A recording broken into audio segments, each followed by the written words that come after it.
Senhor Deus da glória, aqui estamos a meditar na tua santa e gloriosa palavra. Meu Deus, eu te peço que, mediante ao ouvir esta palavra, em momento da reflexão, esta palavra venha estar guardada em nossa alma, no nosso espírito, para sermos abençoados por ti poderosamente, em o nome do Senhor Jesus Cristo, que reina eternamente. Amém. A mensagem está em Marcos, no Evangelho de Marcos, capítulo 12, versículo 1. Amém?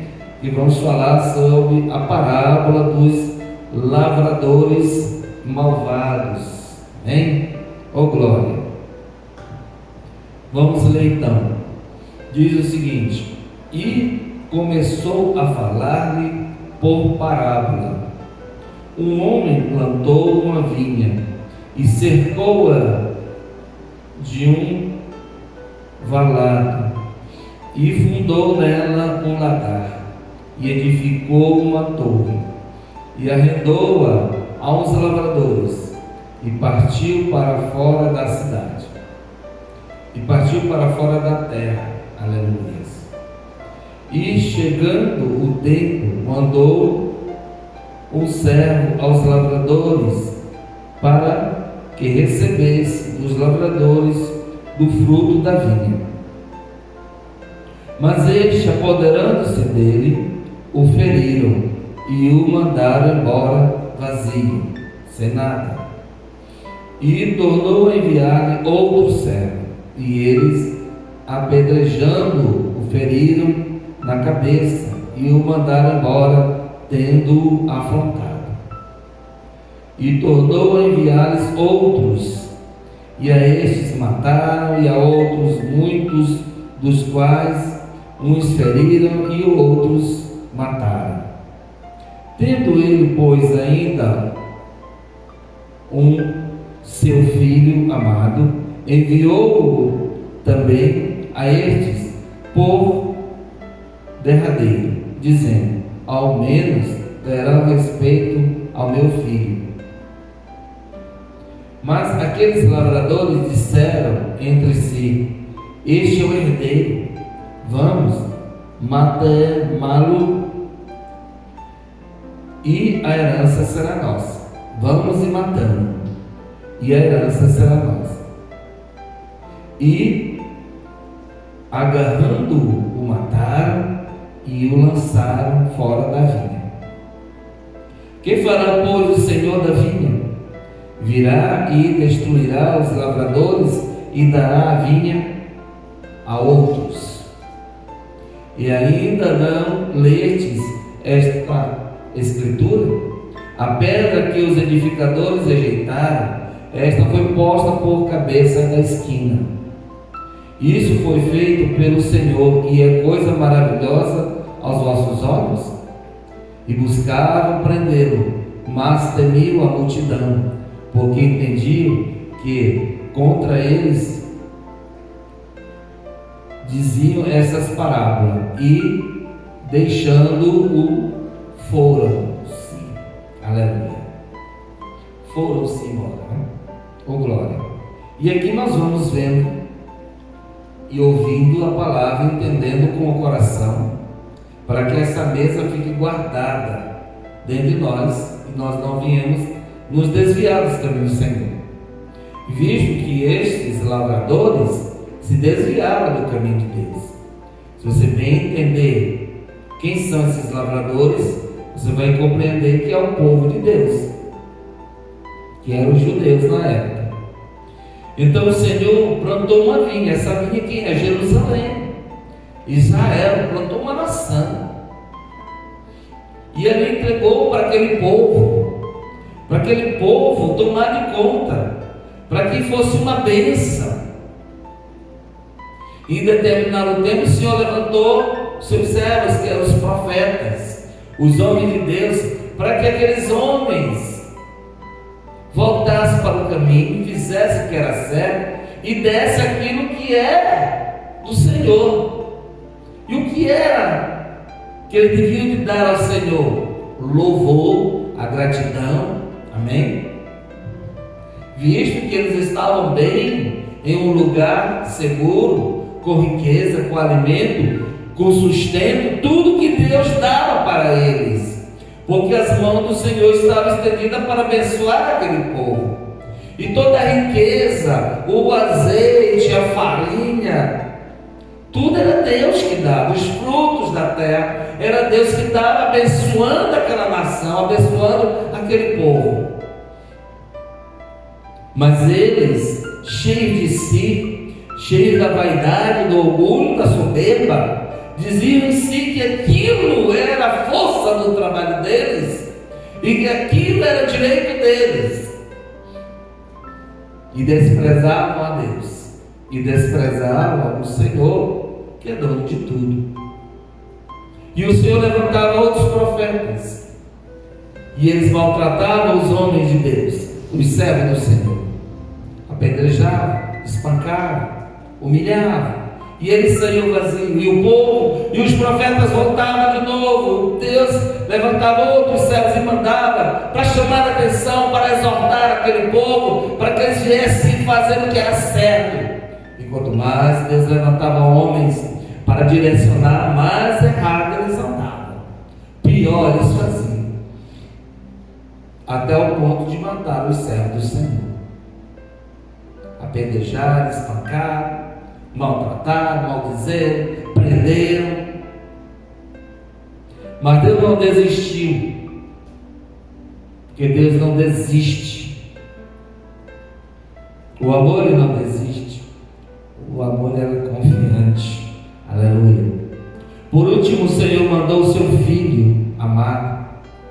Estes receberão, mas não receberam, não o conheceram. Se o conheceram, estavam tão acostumados em suas ignorâncias que não deram lugar ao Senhor. Isso acontece até no dia de hoje. A questão dele ter mandado o seu filho para que resgatar aquele povo, para voltar ao caminho certo. Eles não fizeram isso. Estavam bem, estavam muito bem em suas vidas, em seus costumes, em sua religiosidade, naquela religiosidade em que eles estavam bem acostumados. E o Senhor exortando eles para voltar, veja que o Senhor diz que ele era pedra de esquina. E o que faria para aqueles lavradores? Tomaria e entregaria para os outros. Quem são esses outros? São os gentios, somos nós, que hoje adoramos ao Senhor. Veja que os judeus têm Jesus como um profeta, mas não são adoradores do Senhor Jesus. Nós somos hoje os adoradores. Aleluia. E eles buscavam ocasião para prendê-lo, porque sabia que eles estavam falando deles. Eles estavam falando deles, porque eles estavam tão acostumados na vida corrupta que eles viviam. Eles falavam que estavam certos, mas viviam numa corrupção, numa mentira. Estavam acostumados com aquilo e não queriam largar aquilo. Veja que o homem, até certo ponto, ele vai caminhando com Deus, mas depois, quando vem as regalias, vem o conforto, vem o bem-estar, vem a fama, aí a glória dos homens, ele se corrompe, ele se perde. Ele perde o caminho que seguia e envereda pelos caminhos do mundo, pelos caminhos, pelos prazeres da vaidade, pela fama, pelo sucesso. Esquece do seu Criador, esquece que Deus está acima de tudo e de todos, e despreza a Deus para quê? Só para a sua própria destruição, para a sua própria derrota. Mas acha ele, porque já enveredou pelo caminho da ignorância, e acha que está bem, porque está confortável, porque está comendo, está bebendo, tem muitos seguidores, tem fama, tem sucesso, tá bom. Esquece de que há um Deus, e que esse Deus é juiz e julga todas as casas. Continuando. Se Jesus viesse nos nossos dias, aconteceria o mesmo. Eles iriam apedrejar Jesus, iriam perseguir Jesus, iriam matá-lo. Talvez não fosse matá-lo de cruz, porque a cruz já foi abandonada há muito tempo, mas ele poderia ser morto? Sim, dependendo de onde ele tivesse, de onde ele estivesse nascido. Se ainda fosse lá pelo Oriente, ele poderia ser metralhado, botado dentro do paredão e mandasse ver metralhador, enforcado ou decapitado, porque ainda tem essas coisas lá do Oriente. Eles iam procurar a morte mais humilhante de todas. Por quê? Porque o homem, como está hoje, ele ainda continua com os resquícios da selvageria do passado. Porque hoje nós vemos muitos já enveredando pelo caminho da apostasia, muitos enveredando pelo caminho da heresia, muitos já esfriando a sua fé, já nem creem em Deus, já nem creem no Senhor Jesus, já nem fazem bem algum para andar pelo caminho do Senhor, andam segundo o seu próprio entendimento, segundo os seus próprios pensamentos, fazendo as vontades do coração, menos a vontade de Deus. Jesus viesse hoje, ou amanhã, ou nesses dias, ele seria negado do mesmo jeito. Porque Jesus viria pregando o amor, Jesus viria pregando a união, Jesus viria pregando a paz, a harmonia, o sossego, Jesus viria pregando a não guerra, Jesus viria pregando a solidariedade, a esmola, Jesus viria pregando a aceitação, a reconciliação, coisas que o mundo hoje não conhece e não aceita. Jesus viria com um discurso totalmente contrário ao discurso de hoje, porque Jesus viria trazendo a simplicidade, um discurso de simplicidade. Você não precisa de riqueza para ser feliz, basta você ter Deus na sua vida e viver com o que tem. Isso iria chocar muitas autoridades, principalmente os políticos e religiosos dos nossos dias, como foi na época de Jesus. Aquela vida de Jesus ia contra a vida que eles tinham, porque os religiosos viviam onde?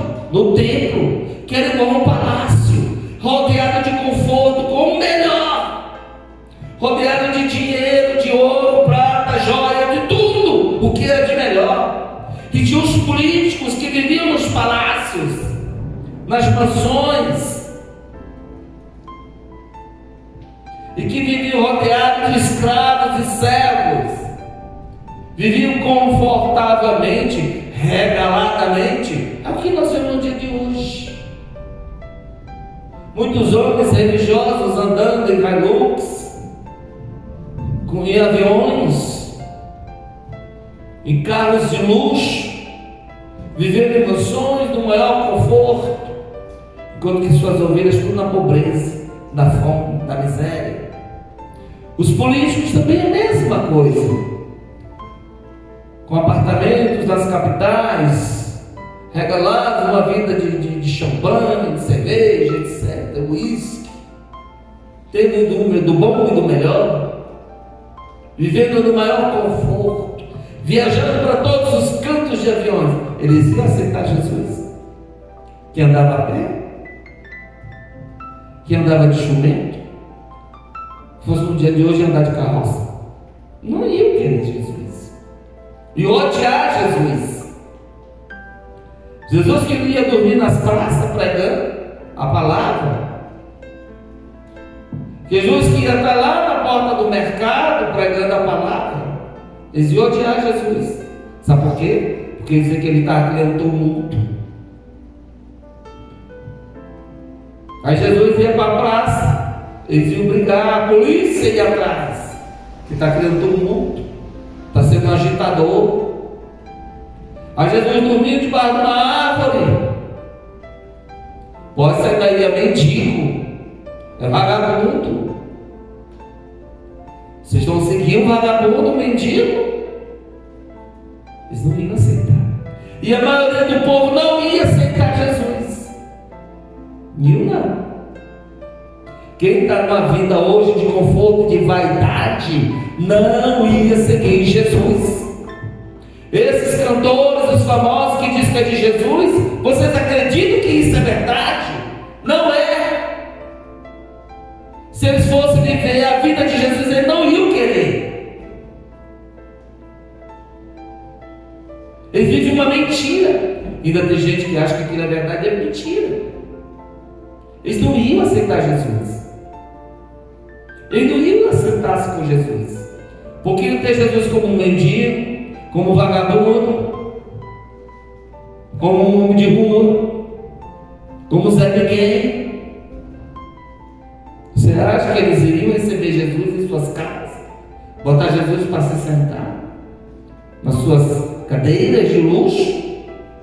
Será que eles iam levar Jesus para conhecer as suas piscinas, suas hidromassagens e etc. Ou pelo menos levar de carro, seus carros de luxo? Não ia fazer isso. Jesus nesses dias ele não ia andar nesses ambientes. Jesus ia atrás dos que precisam. Quem ia atrás de Jesus? Os carentes, os famintos, os doentes. Eles iam atrás de Jesus.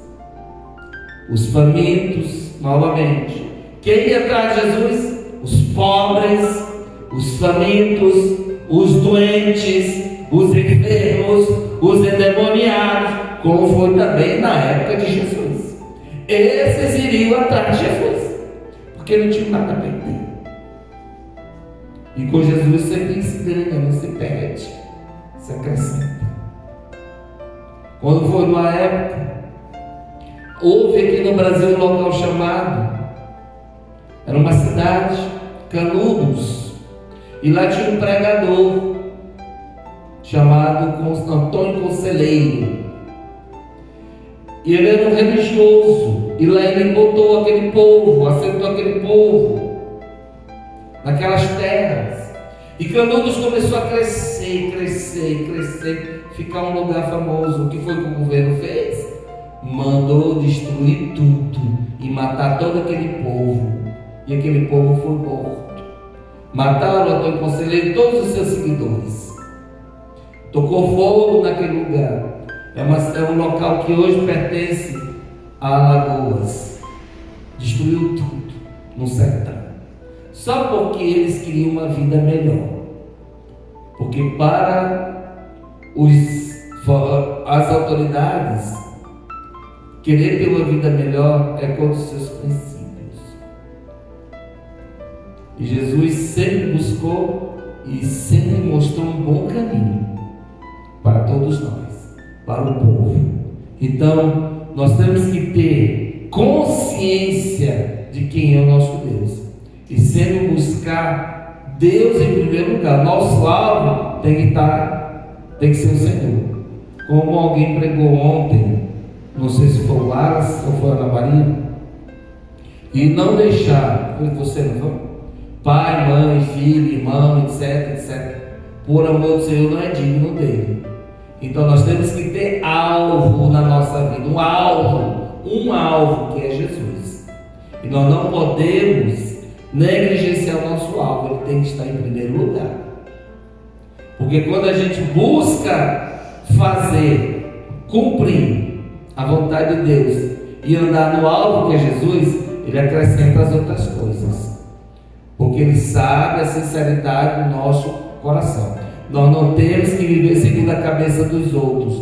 Nós temos que viver segundo a vontade de Deus. Nós não temos que viver para agradar os outros. Nós temos que viver para agradar a Deus. Amém?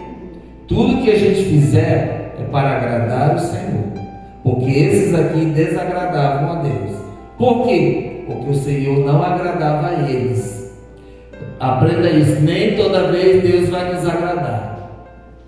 Porque se os nossos valores e princípios não forem de acordo com a vontade de Deus, Ele não vai mover nenhuma palha para nos ajudar. Mas se os nossos princípios e valores estão de acordo, são consoante à vontade de Deus, as bênçãos vêm. Amém? Porque todos aqueles que é de Deus é abençoado por Deus. Amém? Vamos ficar de pé para nós orarmos ao Senhor. Aleluia, Jesus. Vamos ficar de pé para nós orarmos. Ó Senhor dos altos céus, Deus bendito, Deus glorioso, Deus santo. E aqui nos reunimos, meu Pai, orando, intercedendo uns pelos outros. É a igreja do Senhor. Meu Pai, abençoe-nos, ó Pai, com toda sorte de bênçãos nas regiões celestiais. Nos guarde, nos proteja, meu Senhor. Não nos deixe cair na cilada do inimigo. Repreenda, Pai, o devorador, o espírito imundo que quer destruir nossas finanças, meu Deus. Repreenda, meu Pai, para que nós possamos lograr sucesso em tudo o que fizermos, para a honra e glória do Teu santo nome, para que a gente venha ter saúde, prosperidade, bem-estar físico e mental. Aleluia. E espiritual também, para que a gente possa andar sempre no Teu caminho, fazer a Tua vontade. Abençoe a igreja evangélica, Deus escudo, todos os irmãos da fé. Abençoe-nos, ó Pai querido, poderosamente. É que eu te peço, te agradeço, em nome de Cristo Jesus. Amém. Vamos dar linda salva de palmas para Jesus. Aleluia.